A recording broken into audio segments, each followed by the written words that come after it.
Thank you very much, Philip. And now that you all know something more about Belgians and their relationship with public health, you will maybe also better understand why so many outliers in European public health statistics are Belgian data. Before moving on, I have to tell you that you will not find an abstract book in your conference bag. However, every registered participant can access the European Journal of Public Health online, including the supplement with the abstracts. Everyone has free access to the journal during 3 months. So that's an important notice, I think. And I would now like to give the floor to the moderator of the first plenary session of our conference, Walter Ricciardi. And Walter can fit in seamlessly with the last word of the previous speaker. Are we there yet? Please, Walter.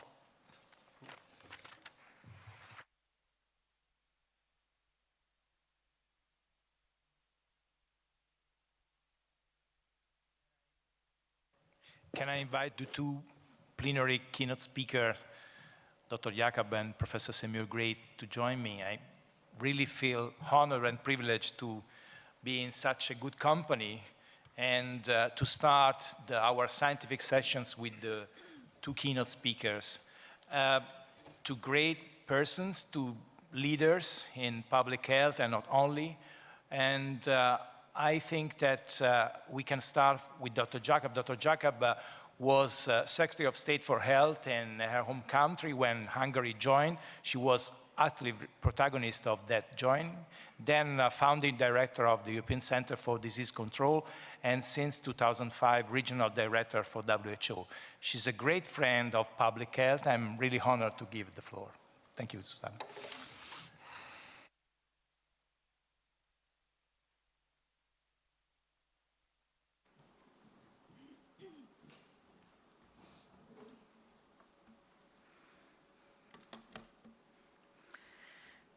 President of UFA, President of ASFER, dear colleagues, ladies and gentlemen. First of all, I would like to thank the organizers for inviting me to this important meeting. UFA and ASFER are very important partners to WHO Europe in particular, and we are all striving together to achieve better health for our populations. WHO Europe is guided by two complementary commitments to our member states. One is the European Public Health Policy, Health 2020, which was adopted by our member states last year, 53 countries of Europe, which is supplemented by the European Public Health Action Plan, which was also adopted by our member states, and this Public Health Action Plan is at the heart of the implementation of Health 2020. I would like to update you in the coming half an hour or so on the implementation of these two European commitments that we have made, and also on the recent developments on health, health policy, public health, and health systems in Europe. We have had several very important meetings with our member states to consult on policy developments, to renew our policies, strategies, and action plans in the changing European environment. They are now all in place, priorities are clear, and they are agreed with member states in all public health areas. And we are looking forward to an implementation together with all of you. We are blessed in Europe to have such a strong institutional basis and such excellent experts and such strong networks and partnerships. Thank you to all of you for the excellent work and the great contribution you have made individually and together for public health in Europe.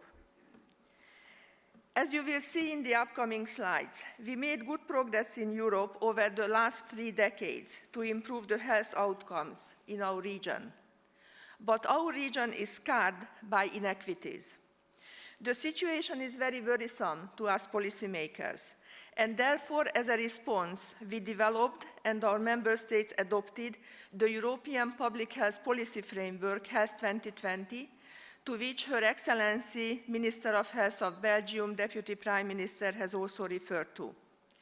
The two main strategic objectives are to continue to improve health for all and reduce inequities in health through more horizontal and participatory governance for health, focusing on the 4 main priority areas of action.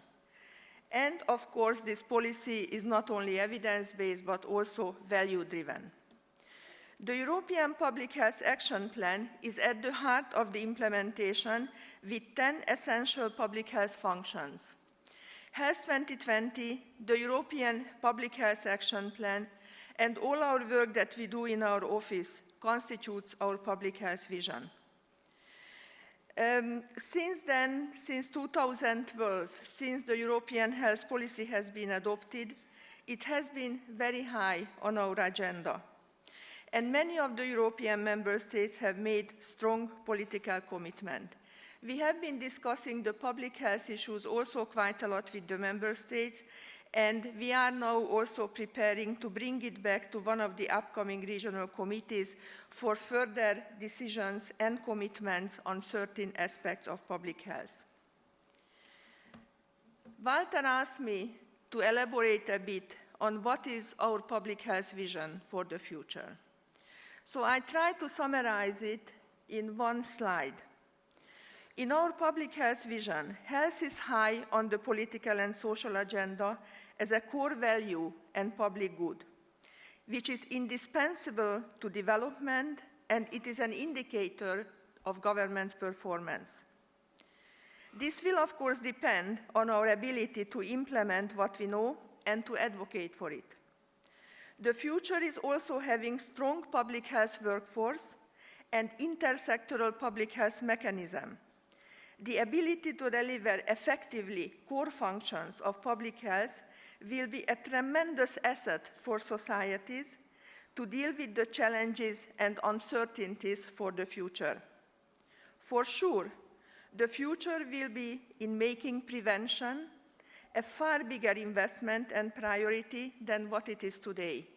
The Belgian Minister of Health also elaborated on this. Health protection is increasingly an issue to watch. The future of public health will be grim without true accountability for health, health policies, and health systems. We have a precious evidence to be debated and acted upon by many actors in our governments and society. And this has to pave the way to make a difference. We have this responsibility for paving the way to a better future for public health. Social determinants, alongside with other determinants, is our DNA. And there is no public health without addressing all the determinants simultaneously, including the social determinants. Public health is a population-based approach which has to go hand in hand with the right policies, but also with the system thinking. Development on genetics and genome will also play a very important role for the future. Ladies and gentlemen, we foresee mutual reinforcement and integration between public health and health policies, in the same way as we see the importance of integrating policies and public health with the system thinking wherever this is feasible. As our Director General says, money does not buy better health. Good policies that promote equity have a much better chance. Good health can no longer be the outcome of one sector, but it is the product of effective policy across all parts of government and society. We have a tremendous success story to tell in the European region. We gained 5 years in life expectancy over a period of 30 years. And you ask the question, are we there yet? I would say that we made a tremendous progress. And we are on the right track, but we are not there yet, because inequalities, as I said earlier, have also increased between and within the countries, and this is what scars our region. But there are many other indicators in health which are extremely good, and they are improving, and they are on the right track. Let me just quote the maternal mortality, where the mortality ratio decreased by 54% since 1990. However, again, we have a 40 times difference, which is tremendous. And I am always talking about the European region, which is the big European region with 53 member states. The under 5 mortality in Kazakhstan decreased by 2/3 since 1990, from 54 to 19 per 1,000. Kazakhstan and many other countries in our region are close to reach or have already reached the Millennium Development Goal 4. This is also a tremendous success story, but this is not the case everywhere. Mortality from circulatory diseases has been decreasing across our region. This is also a good success story to tell. But we cannot say the same, for example, about cancer mortality, where the situation is more stagnating. So these good trends will have to continue. We are not there yet, but we are on the right track. We have our policies in place. We know what to do. What we need is action and implementation. For this reason, we developed an implementation package for our European health policy, as well as for the European Public Health Action Plan. We are working on all these key components, and we use integrated approaches that require multi-sectoral and multi-stakeholder collaboration. Just to highlight a few of these, we have launched many of our evidence-based studies. Most recently, the study on social determinants of health and health divide, and another one is on its way together with OECD on the economics of prevention. We have adopted targets and indicators to monitor progress in our region to ensure full accountability. We are working with a large number of countries to apply the Health 2020 lens and to work with them on comprehensive policy development. We are working on governance to turn the whole of government and society approach into practical operations at regional and country level. For example, we are planning to have regular mechanisms with the social policy sector as well as with the education sector in the same way as we do with the environment sector and the finance sectors. We are also implementing the Public Health Action Plan, and we use integrated approaches to respond to the complex challenges of today. Going upstream is compelling. We have to invest more into disease prevention and health promotion. This is what also Madame Onkelings has told us, and I fully agree with her. And to address today's complex challenges, we need wide-ranging prevention strategies which address multiple determinants of health across social groups. A combination of behavioral changes, conducive policy, and regulatory environment is required to make the healthy choice the easy choice. The review of social determinants of health and health divide in our European region was prepared under the chairmanship and leadership of Sir Michael Marmot with a consortium of institutions and experts. And this was commissioned by me as part of the Health 2020 development to look at the health divide of our region. The review provides policy recommendations which will help us to address the situation. It was launched just a few days ago in London, and it is available in English and Russian. And importantly, it has produced an unprecedented how-to-do policy guide on tackling health inequities and reducing the health divide.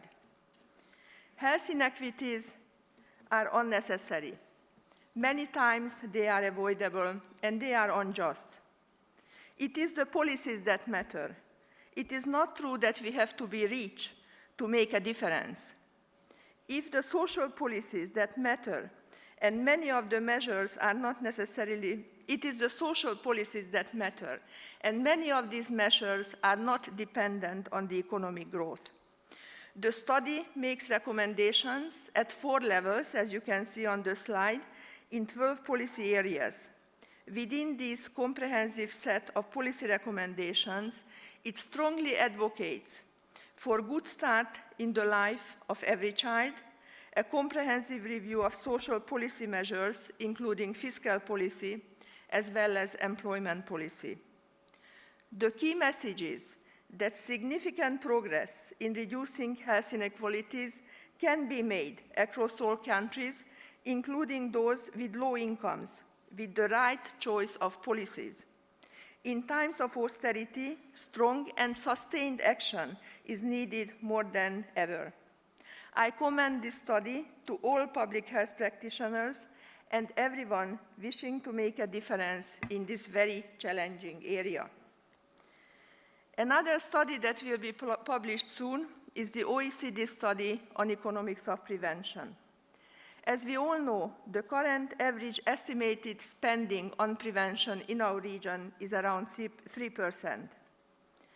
Yet, an increase in spending is a cost-effective way of improving health outcomes.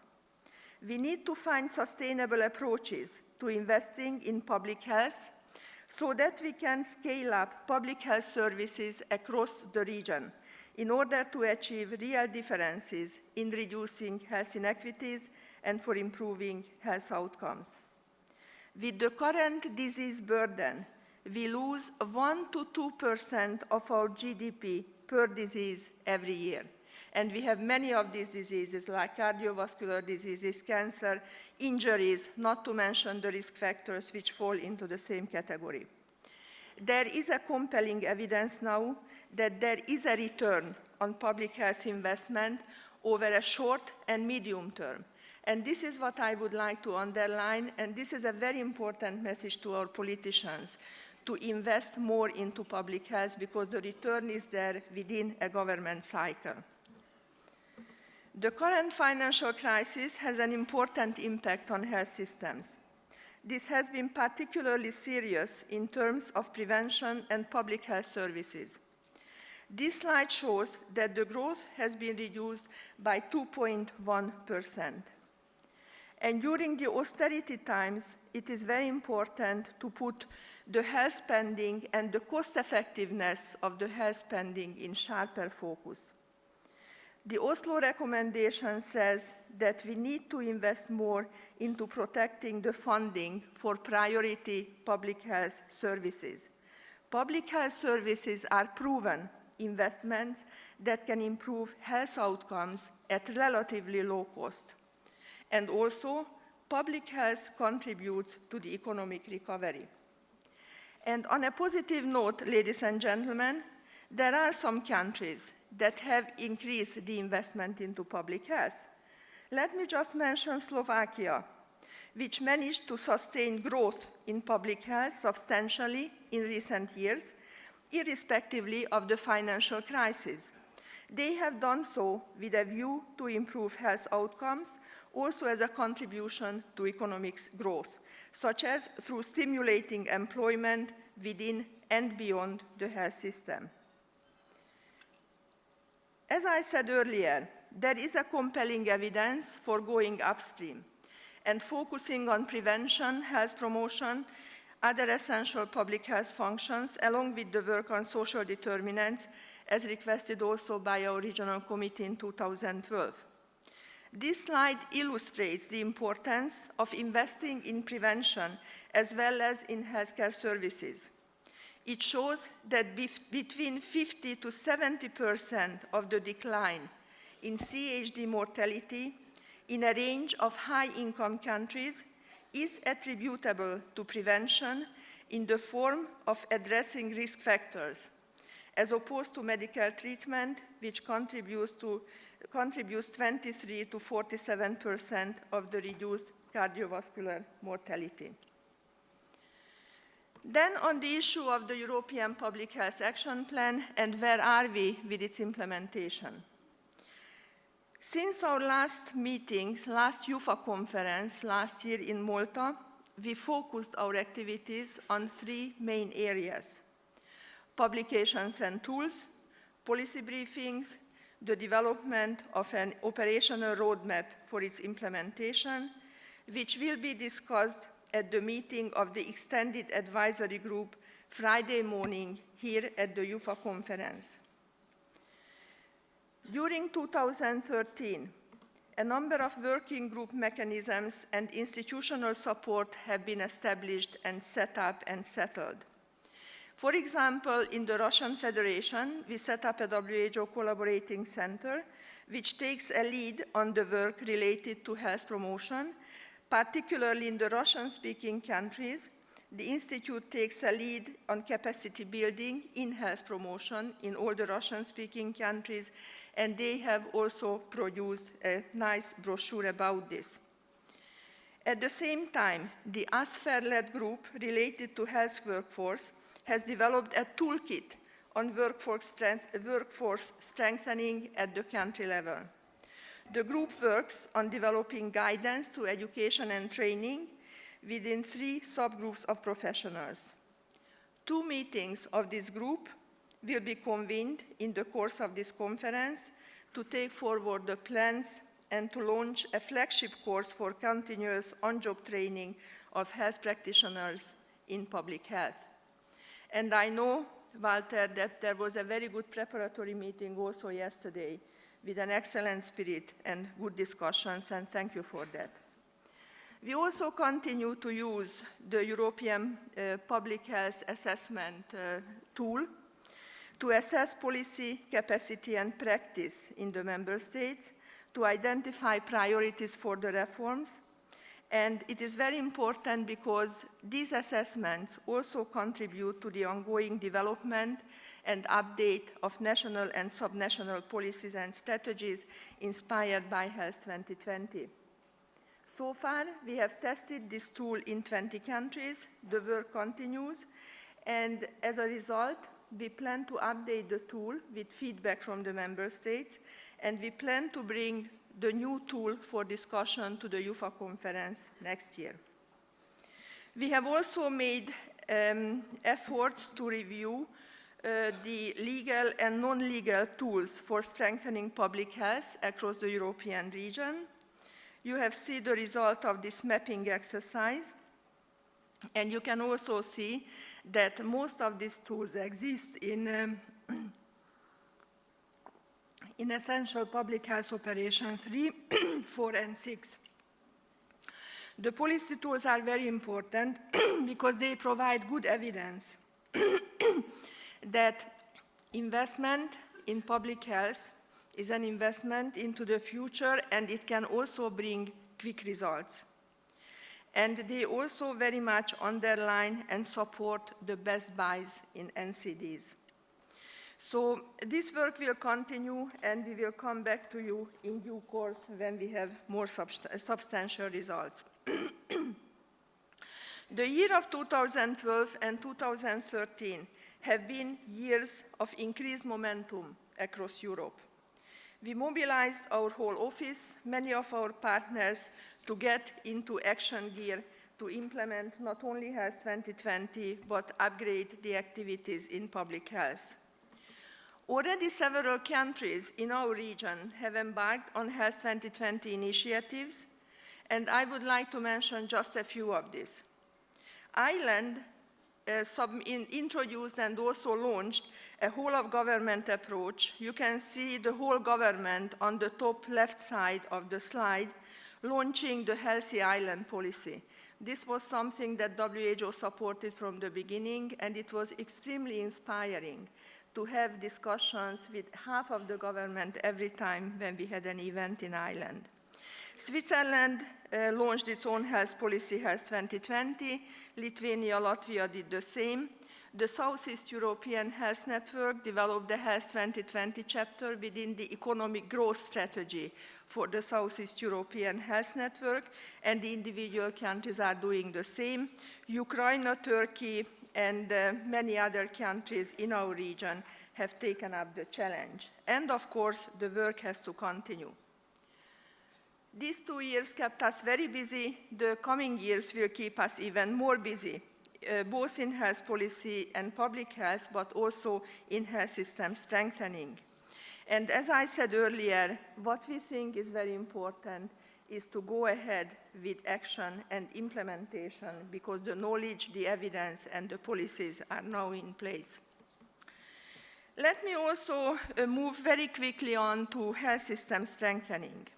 This is very important when we discuss public health, because where feasible, we advocate for an integrated approach. Last week, we met in Almaty to celebrate the 35th anniversary of the Primary Healthcare Declaration and Conference, which was organized in 1978.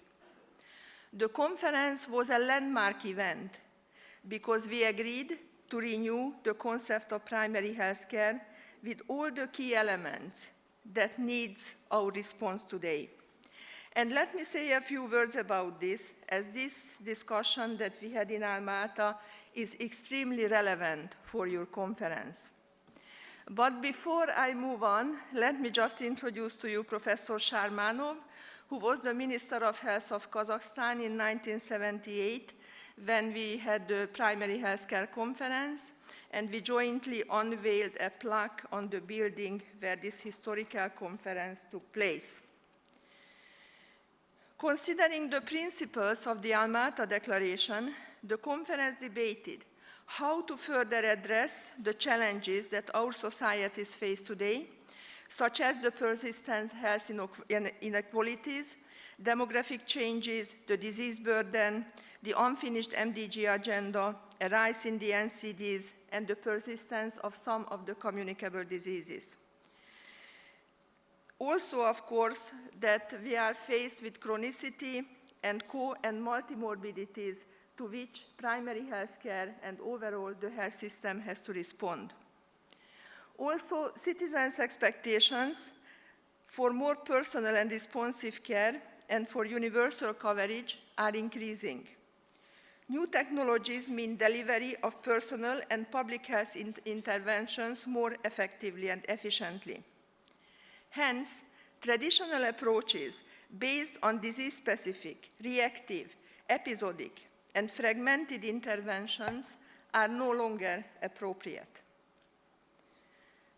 Most of the health systems are designed and incentivized to manage disease and acute illness using biomedical models rather than manage health and well-being and their determinants. Primary health care, where the traditional focus has been reactive management of illness, is no exception. The time has come for a fundamental shift towards a primary healthcare model that promotes health and well-being along the life course, that mitigates the risks and manages social determinants of health, a model that empowers and engages individuals and communities as partners and not as passive recipients. And in 1978, when we launched the Primary Healthcare Declaration, this was the intention. The conference put health equity in health for the first time on the international agenda. But then later on, as we moved ahead with the implementation, we simplified the concept. And the concept has to come back. And of course, it has to be integrated with all the other elements of the health system. In our recent conference on health system strengthening in Tallinn, the second conference, there was a remarkable consensus on the way forward. To transform the health system towards a people-centered health system, to have holistic approach to health improvement, primary health care and community care should be the basis, but we need better coordination in specialist and secondary care based on primary health care. And of course, all leadership and change of management is also required. And then let me also emphasize that universal health coverage is a key strategy which protects us and the population from financial risks, but also gives access to prevention, promotion, treatment, and rehabilitation. Therefore, it is a very important context, very important discussion and strategy also in the context of this conference here today and the coming days. We dealt quite a lot together with the European Observatory in the last 5 years to find the policy responses to the economic crisis. And we followed the developments during the 5 years. Number of publications have been made, but most recently, two of the important publications are the evidence by the European Observatory and WHO on the impact of the economic crisis and the policy implications, as well as the country experience. And what I would like to highlight is that as a result of this work, we ended up with a set of policy recommendations that every country that is undergoing austerity should bear in mind when decisions are made. And it is very important to note that when we reviewed the outcome of the Oslo work and also the outcome of the work that Professor Marmot has produced on the social determinants, there are lots of issues that are common, particularly in the social policy, particularly in the employment policy, but also in the area of public health, because both of them say that we need to protect funding for cost-effective public health services. And this is a message that you will have to bear in mind as you continue with your discussions here. In the light of the recent challenges and developments, to conceptualize governance has been a key priority for us in WHO, and a number of studies have been produced in this regard, and there is also an overview of practical examples, how you can make the whole of government and whole of society approaches work, and one can make it work, but we have to invest into this, and this is where public health experts have a significant role to play. Accountability will be key. We have targets, headline targets within the European policy.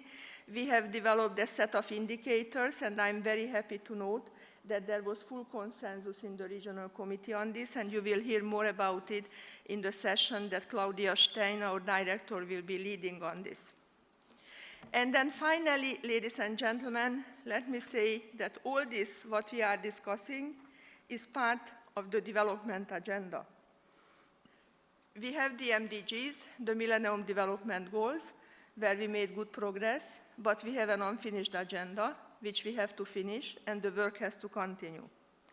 Secondly, we have the NCD agenda, which was also picked up by the UN General Assembly. There is a monitoring framework and global commitments, and we have to continue to work there. Now that we are discussing the post-2015 development agenda, we recommended from WHO to make universal health coverage as one of the targets that the health sector will lead. But of course, this will go hand in hand with the other targets to maximize healthy life expectancy, which hopefully will be built in every single target of the development agenda. So, ladies and gentlemen, this brings me to the end of my presentation, and I would like to briefly summarize what are the key messages. First of all, we believe that health and well-being are an integral part of development, and it is an indicator of any government's performance.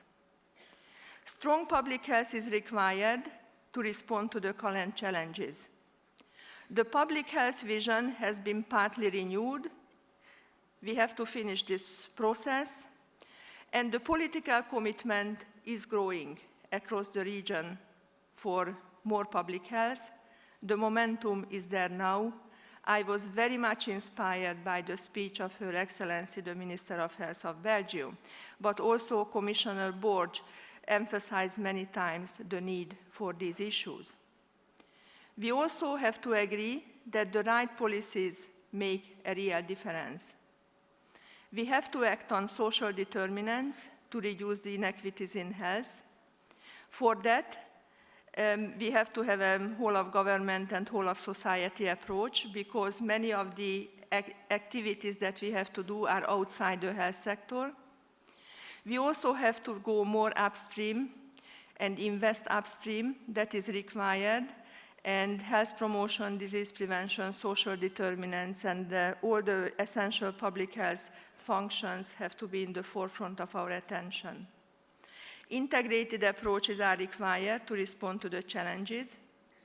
We need more financial investment in public health, and this is a cost-effective investment. We have to safeguard public health in austerity times. We have compelling evidence on short and medium-term return of public health interventions, which is an important message to the policymakers. Accountability is required, and we have to continue to work, all of us, to further increase political commitment. Thank you very much for your attention.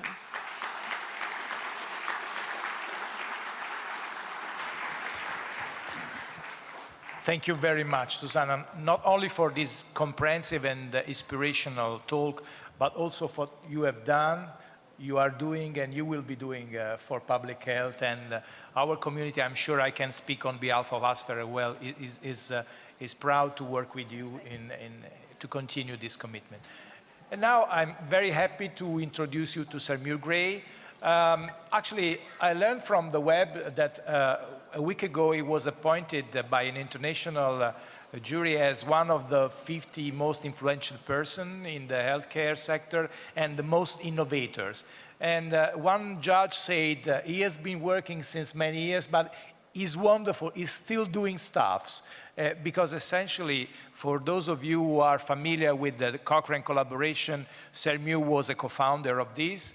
For those who are familiar with screening program, Sir Muir started the national screening program in UK without a bureaucracy, but working together with 9,000 professionals, and for that he was knighted by Queen Elizabeth. For those of you who know the National Library, electronic library of the NHS, or the website Choice for Transparency Accountability, that was inspired and realized by Sir Muir.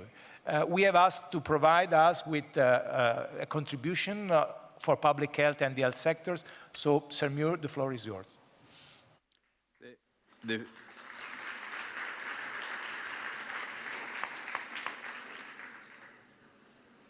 future is not like the Matterhorn, something awaiting our arrival. The future is much more like the Öresund Bridge, something we imagine, plan, and build. And that applies particularly to things like the health service. Now, I'm going to speak mostly about healthcare. One of my principles is to be where the action isn't. So rather than moving upstream, I'm moving downstream into the swamps of healthcare. Healthcare is in a terrific mess, and in my view, it needs public health professionals like yourselves to get involved. So I'm going to describe to you what we're doing to try to change healthcare. We think the approach is wrong, the philosophy is wrong, and requires what we're calling healthcare public health, a subspecialty like health promotion or disease prevention. Now, the first thing is to decide what is it we want to do. Now, you could say, well, obviously we want to prevent mortality, extend healthy life, but you have to think what it is we want to spend this money on. And we are spending about £100 billion a year on healthcare. So our strategic intent is to allocate those resources equitably and to maximize value, then to ensure the resources are used, and then thirdly, to ensure that every individual makes decisions that maximize value for them. Very important for public health professionals, and I'm using the word public health to describe a professional group, very important for public health professionals not to be seen just as people who deal with populations. So how will we do this? And this is where I think we do need in public health to be much more corporate. Why is it that the big consulting companies are engaged by government? We could do work that was twice as good at half the price. Factor 4, they call it. Twice as good at half the price. And in many countries, public health professionals are going to have to fight for their jobs, because even though there's good messages coming, you know in the field there is pressure on public health services. So how is it, what are we going to do? And what do we want the schools to do? Firstly, we have to have a clear visualization. We have to see what the context is. And the history has already been mentioned. The first revolution was public health. The second revolution was high-tech healthcare. And it's been fantastic. But at the end of 40 years of progress in high-tech healthcare, every country in the world has these 5 problems, which are illustrated by the problem of variation. Problems of inequity, problems of waste, harm, and then failure to prevent. I'm not talking here about prevention through smoking cessation. There are probably 50,000 strokes could be prevented in Europe simply by organizing services for atrial fibrillation much better. So this is using healthcare. Now, it's very clear that more of the same is not the answer. Not even if it's better, safer, cheaper, and greener. All these things are important, but it's not the answer. We need a new paradigm, a new approach to healthcare. We certainly need to think of the context looking forward. For example, this WHO report on the problems of the workforce. So we need to have a clear picture of what is the world going to be like, and there are three big trends we have to think about. Firstly, the 20th century was the century of the bureaucracy. The 21st century is the century of the network. We're in the network century. And of course, the internet has transformed the way people think, the power relationships. So we need to move from bureaucracy to network. And you see, the big bureaucracies you can see here represent what was regarded as power in times. The cathedral. You know, for hundreds of years, the cathedral was the most impressive building in any city. Then in the 19th century, the most impressive building in any city was the railway station. That was a tribute to the Industrial Revolution, the power of coal and steel. And in the 20th century, the most important building, the huge buildings of our cities, were the hospitals. They were like cathedrals, what we believed in. That's Walter's Hospital in the bottom right, Policlinico Gemelli. But we now need to move on in a different approach to the system. The 21st century is the century of the system. And of course, we've learned systems thinking in public health, applied to HIV and screening. We need to apply that to headache, to rheumatoid arthritis, to heart failure, systems thinking. And the third aspect of the 21st century is the rise of the citizen.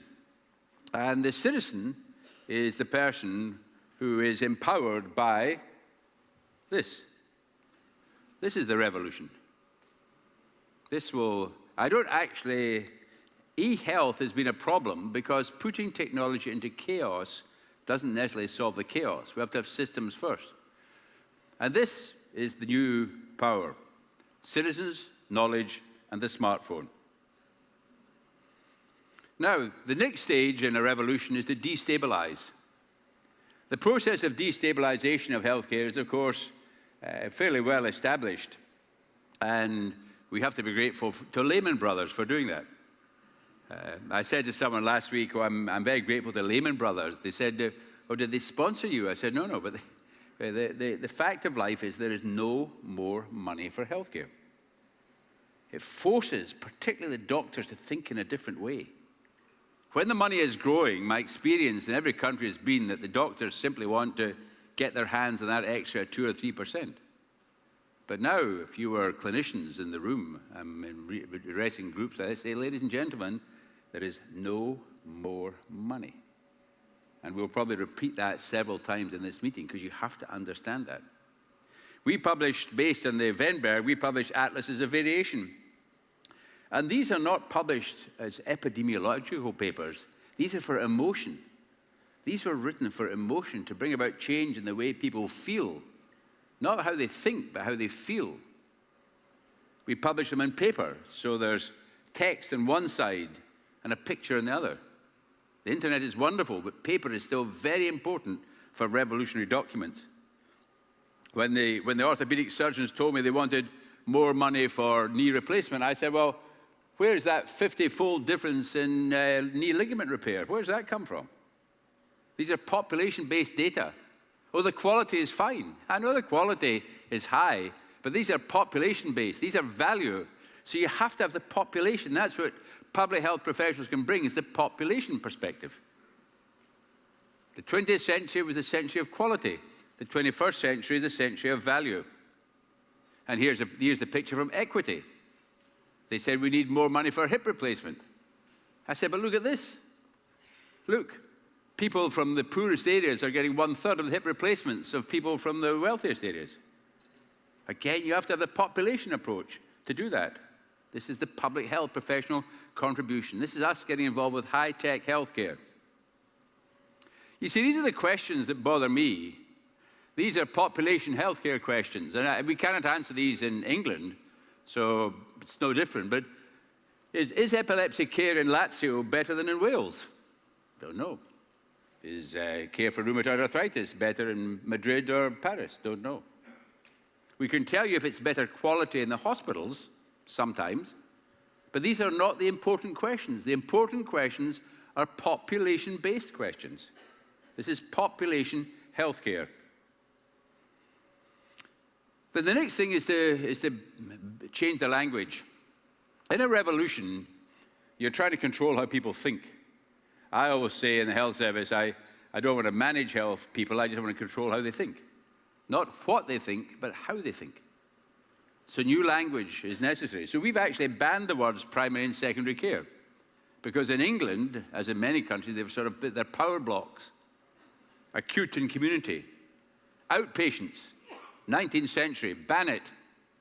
What words can we use, Dr. Gray? System, network, pathway. System, network, pathway. Objectives, criteria, standards. This is the new language of healthcare. And remember, this is John Searle. You see that all reality it's language, not just numbers. You've got to get the language right. And we have to teach the public health professionals how to speak, the power of rhetoric. Because numbers don't actually change the world. Words change the world. And we need to get a common language. And we find this in England, all public health professionals speak in a different way about their job. We have to become more corporate. We've got a common culture. So we've created the term population healthcare, and Walter and I have been working on this for some time. We don't use the word public health because the clinicians don't like public health. So we're going in under the radar. This is covert operations to change clinical practice.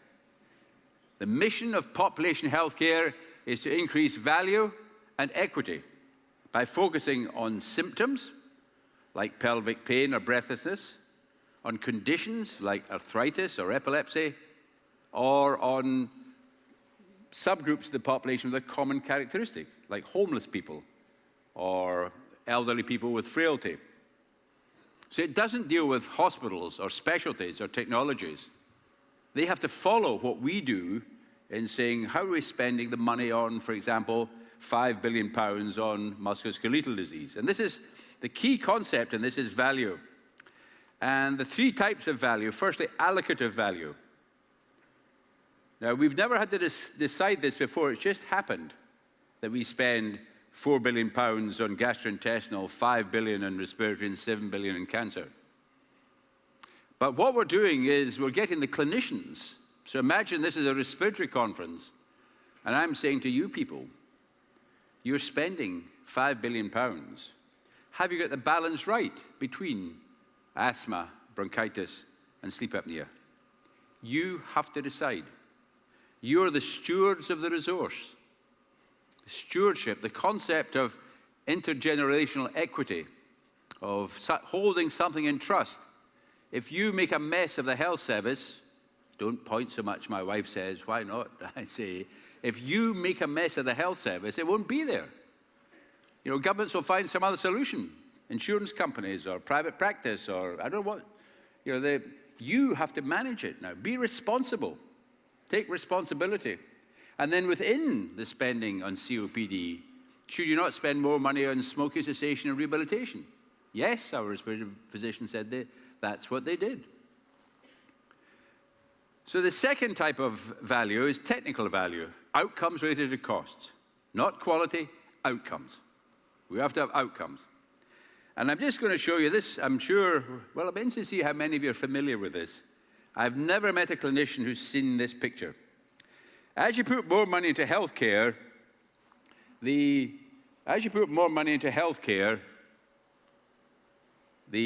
benefits increase and then flatten off. Whatever it is, screening, artificial kidneys, intensive care beds. In healthcare, the more healthcare you do, the more harm you do. This has nothing to do with patient safety. This is an inevitable part of healthcare. And then, this is Donna Beatty in 1980, There's a J-shaped curve. How many of you are familiar with this? Hands up. Yeah. This is key in working with clinicians. So on this right-hand side here of the chart, chemotherapy in the last 3 months of life, intensive care for people in their 80s, the last 10% of the increase in CT scanning. I'm not saying that no one should have chemotherapy in the last 3 months of life, but do the citizens really know what they're being offered? If you're aged 84 and you've got 3 conditions, do you really want to be admitted to intensive care? Or would you prefer a good death? We don't have these discussions. And this is where the population and the individual come together. And this is the approach this is the diagram we've used for evidence-based decision-making. It's the evidence from the study of groups related to the individual. I do not believe that genetic information is any different from biochemical information. It's just part of the process of personalization. But the most important thing of personalization is the individual's values. Now, see, again, this is a population concept. As you put more money into healthcare, let's take cataract operations. When you start off doing a small number of cataract operations, the benefit is high and the harm is low. People cannot get out their house. It's a necessary intervention. High value. As you do more operations, you start to operate in people who are less severely affected. The harm is still the same. 1 in 1,000 goes wrong. The benefit gets less. And now in most countries with big economies, people are being found with cataract operation in the optometrist. Oh, you've got cataract. Have to have an operation. 1 in 1,000 goes wrong. Why is it, I always ask, that doctors postpone having operations? Because they know they go wrong. So, allocative value, technical value, and personal value. We need to build on success. We need to show how we have done things like take that archipelago there of care and turn it into population-based systems. That's what's been done for HIV. Self-care, informal care, generalist care, specialist care, super specialist care. We have to do that for psoriasis, for heart failure, for arthritis, for epilepsy, for incontinence. It needs a systems approach, a population-based systems approach. And this is what a system looks like. It's another picture of a system. And a young doctor, it took us about maybe 4 years to do this, sickle cell disorder. Objectives, criteria, standards. Objectives, criteria, standards. This is language we will allow you to use. You don't use outpatients, but we use system, network, pathway. Objectives, criteria, standards. Now, to finish, how ready is the public health workforce to do this? In my experience, not very in England. We need to train people in a different way.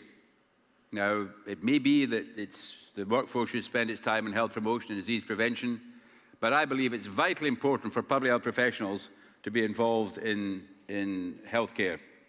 We've also now done this with your president, Walter Ricciardi. We've said there's a thing called population medicine. This is for clinicians. So we want clinicians to develop the skills to think about value and waste and equity. Not all of them. This is a new approach like pharmacology. But it needs public health professionals to lead that work. For example, if you asked every public health professional in Europe or in England or in this room, what do we mean by equity and how is it different from equality? They'd probably do quite well in that one. But quality of care and how does it deliver from value? When is high quality care of low value? Very simple example, PSA testing. The lab is all external quality assurance, very high quality. In my view, PSA screening is of negative value.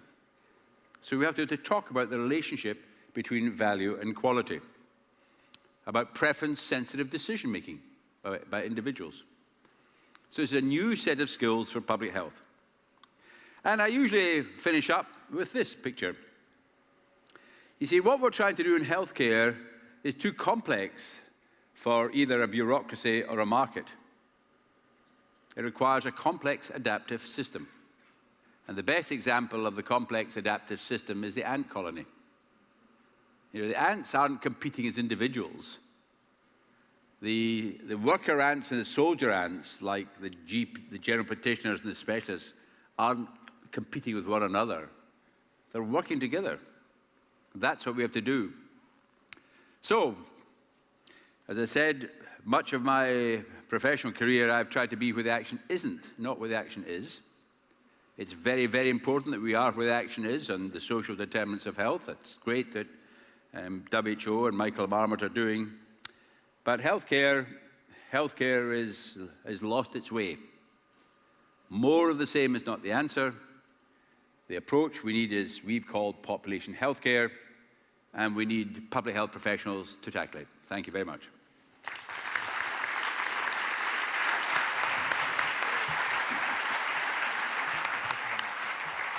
Thank you very much, Muir.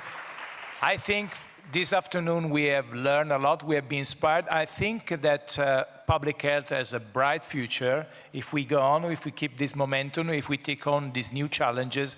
And please now go to the parallel session because there are a lot of practical aspects to be covered. Thank you very much to our speakers, and we are really happy that you were able to be with us this afternoon. Thank you.